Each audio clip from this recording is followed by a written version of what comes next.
бір жесірдің тұрмысқа шығатын жасына жетіп қалған бой жеткен Бибігүл деген қызы болыпты. Құда түсемін деушілер көп болса да белгілі себептермен анасының қасында қала беріпті.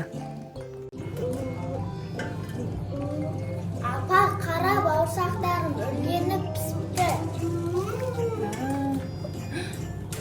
Біреу тұқылдатта дейін, біреу келді-ау.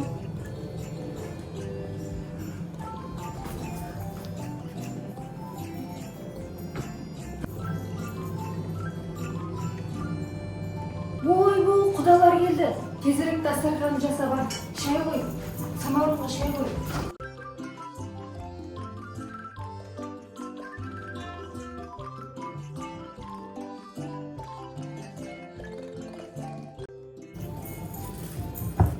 Мә, ұста. Қазір дастарханда үнің шықпайтын болсын. Сен сөйлесең бірдеңені білдіресің. Құтыңға тыныш отыр бар. Құдалардан ет болмасын. Келіңіздер, қонақтар, құдалар, қош келдіңіздер. Мына торге жайғасыңыздар, төрлеріңіздер. Нәқа отырыңыздар. Мына жаққа. Қазір дастарханға тамақтар алып келемін. Мынаның бәрін дайындаған Бибігүл.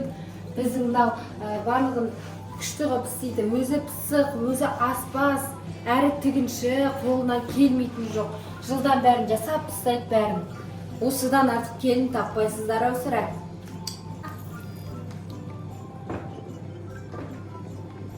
Қызым, шайнек тап келе қойшы. Келіңіздер, дәм тата отырыңыздар дастарханда.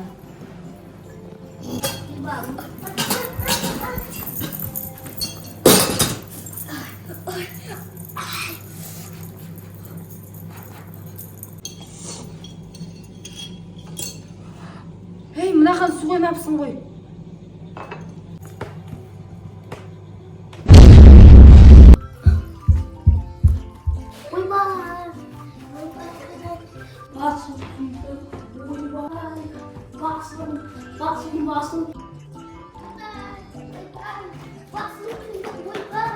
Бибігүлді сұрап келген әрбір құдалар дәл осылай Бибігүлдің әрекетінен кейін үйден қашып кетіп отырған.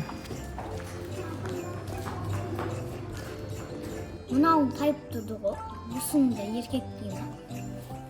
Ондай жігіт маған тең емес. Тең емес? Күйдіргі. Берген. Берген.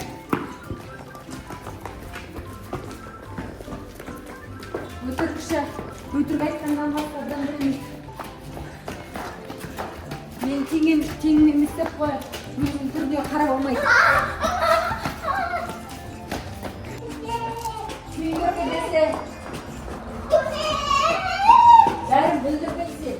Сонда не болып жатыр? Ана сұлу қыздың не жазығы бар? Анем, бұл менің қызым. Менің ашуланғанның себебі?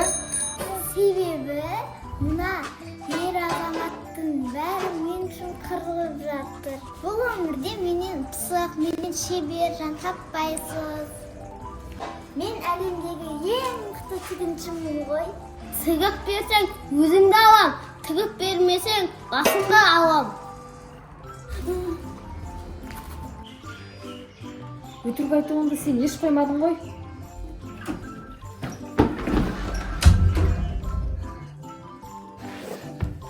Ашыңдар, есікті менің қолымнан түк келмейді, сөзімді қайтып алдым.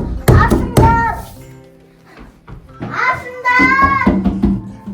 Ашыңдар! Қолымнан түк келмейді.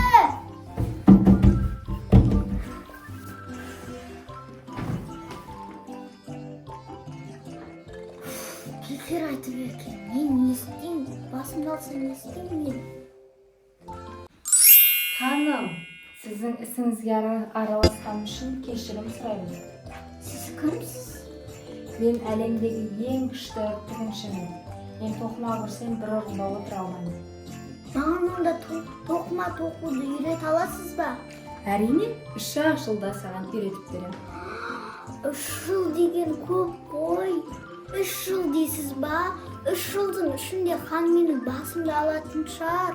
Оңай жолы бар ма? Тоқудым. Маған бүгін тоқу керек.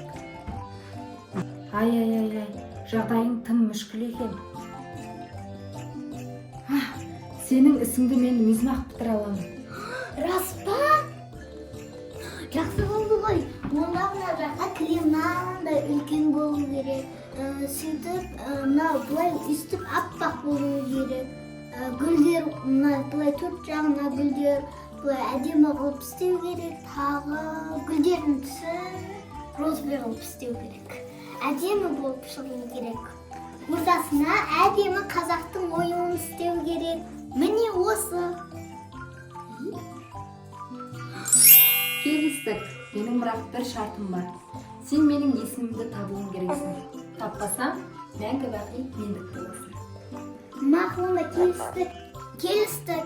Әлемдегі ең мықты есім тапқыш мен. Бәрекелді. Есіміңді мынаған айтасың.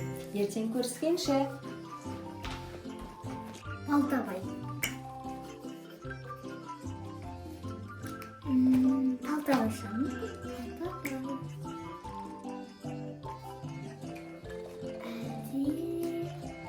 Мылтықбай ма?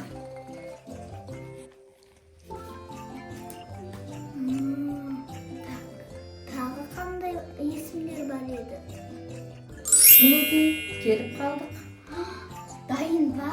Әрине. Әдемісін-ай! Мынаны ханнен көрсе қуанады ғой. Ал енді менің қағазымды қайтар. Мынаның ішінде менің атым жоқ қой. Қалайша?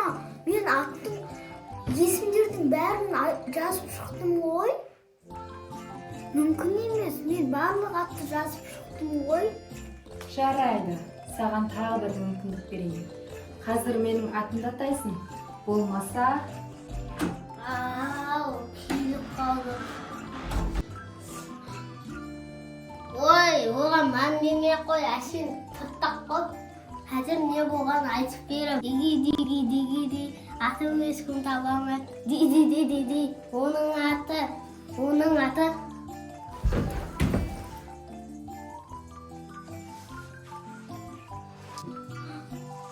Қайда кетті? Оның аты Ұршықбай. A few moments later. Неткен әдемі кілем пақ. Бірақ Бибігүл сенен асқан мықты тоқушы жоқ шығар. Осыдан кейін Бибігүл енді өтірік айтпайтын болыпты. қызым-ау, ананы тоқығанын жесем бе? Иә, мен Анда-санда болып тұрады енді.